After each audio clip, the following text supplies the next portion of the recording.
हम तो माफ करेंगे, तो तुम्हारा गठान, कैंसर, पैरालाइज ऐसी समस्या लेकर आएंगे और परमेश्वर ने सुना नहीं कि हमने आपके लिए मन से प्रार्थना किया नहीं, तो आपका भी नंबर वही लगेगा। फिर सुन लो, ये समय है। उस अंधे के पास जितना समय था उसने कीमती जाना। लोगों ने डांटा, मत पुकार रे अंधा। उसने कहा ये मेरा समय है, आज ही चेंज होगा, आज ही पुकारता। यदि आज का चांसेस गया तो आगे कोई खेर नहीं, आगे कौन मुझे रोशनी देगा। इसलिए अंधे को अपना टाइम कीमती समझा। यदि अंधा सुनकर विश्वास किया था और अंधे से तुम अच्छे हो कि आज देखकर विश्वास करते हो, सुना भी हो तुमने, देखा भी है तुमने, तो ये विश्वास रखो कि उस अंधे से बड़े बड़े चमत्कार मेरी जिंदगी में परमेश्वर करेगा। ये तुम सोचते हो वैसा जियो, उससे बढ़कर आपकी जिंदगी में खुदा काम करने जा रहा है। हालेलुया। गिरे हुए लोगों की पहचान यही है, उनके चुम्मे खमाड़ है, इसकी बुराई, उसकी बुराई, इसकी बुराई करते रहेंगे। और बाइबल ये कहती है कि क्या ही धन्य हो वो पुरुष, क्या ही धन्य है ये स्त्री जो दुष्ट की संगति में नहीं रहता, ना ठट्ठा करने वाली मंडली में बैठती है ना बैठता है। तुम कौन सी संगति के लोग? धन्य संगति वाले हो। धन्य संगति वाले के निशान ये है कि वो तो यहोवा की व्यवस्था से प्रसन्न रहता है। तुम धन्य लोग हो तो यहोवा की व्यवस्था पर तुम घमंड करो। पौलुस बाबा कहता है, मैं मेरी निर्बलताओं में घमंड करता हूं, क्योंकि जब भी मैं निर्बल होता हूं तब भी मैं नई सामर्थ पाता हूं। तो मैं सामर्थ पाना इन दिनों में। अपने आप को बुद्धिमान मत समझो।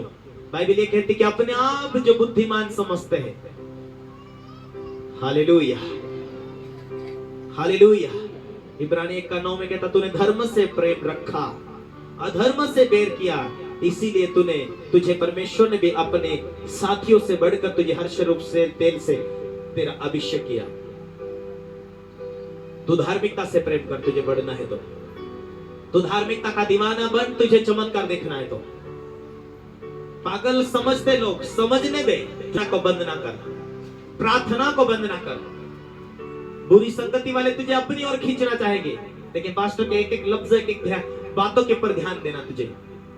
तुझे तेरी जिंदगी में तुझे आज ना कल तुझे सफल करना है, क्योंकि सफलता देने वाला मैं नहीं, मैं उसका दास हूं। मैं तुझे सलाह दे सकता हूं, लेकिन सफल करना मेरा खुदा का काम है।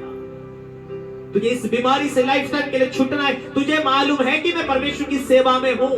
खुदा तू मुझे चंगा करेगा, मैं तेरे राज के लिए काम आऊंगा। खुदा तू मुझे बुद्धि देगा, तेरी सेवा के लिए काम आऊंगा। खुदा तू मुझे छुड़ाएगा इस बीमारी से, मैं तेरे राज्य को बढ़ाऊं। मैं तेरी सेवा करना चाहता हूं। मैं तो बूढ़ी हूं, मुझे तो कुछ नहीं आता, मुझे तो कुछ नहीं आता। मैं तो आज लंगड़ी हूं या लंगड़ा हूं। हाय मेरे पैर काम नहीं करे, हाय मेरे हाथ नहीं काम कर रहे, हाय मेरे आंखें काम नहीं कर रहे। पर चंगा होके क्या करना चाहता था? तेरी आंखें खुदा आज खोलना चाहता। क्या तू ये बताना चाहेगा, हे खुदा तुम यदि मेरी आंखें खोले तो मैं जीवन भर तेरी गवाही को बांटना चाहता हूं। खुदा ये सुनना चाहता तेरे से। खुदा मेरे पैर काम नहीं कर रहे, और यदि तू मेरे पैरों को ठीक करेगा तो मैं जीवन भर तेरी गवाही को नहीं भूलूंगा। बाबुड़ गांव से एक दीदी आती है जो कितने सालों से बीमार थी,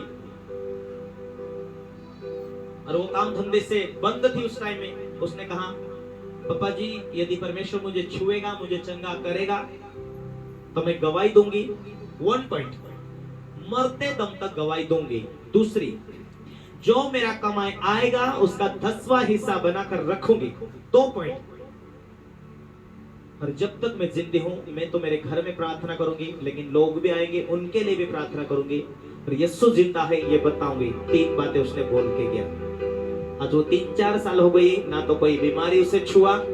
जितना वो कमाती है एक गड्डी बना के बांध के लाती। 4-6 महीने में आती, 6 महीने में आती, 8 महीने में आती, कभी कभी 4 महीने में आती, लेकिन ना तो अपना 10वां भाग को भूलती, ना प्रार्थनाएं भूलती, ना अपने गवाही देने के लिए भूलती। वो 3 चीजें उसकी जिंदगी में जो मरीज से पड़ी हुई थी, इतना दर्द था उसके जीवन में उसने ठाना, उसने माना, उसने परमेश्वर को कहा, हे खुदा यदि तू चंगा करे तो मैं तेरी सेवा के लिए काम आऊंगी, जब तक मैं जिंदी रहूंगी तब तक तेरी सेवा इस रीति से करती रहूंगी। और खुदावन ने उसे छुआ, चंगा किया, आज भी वो गवाही देती है।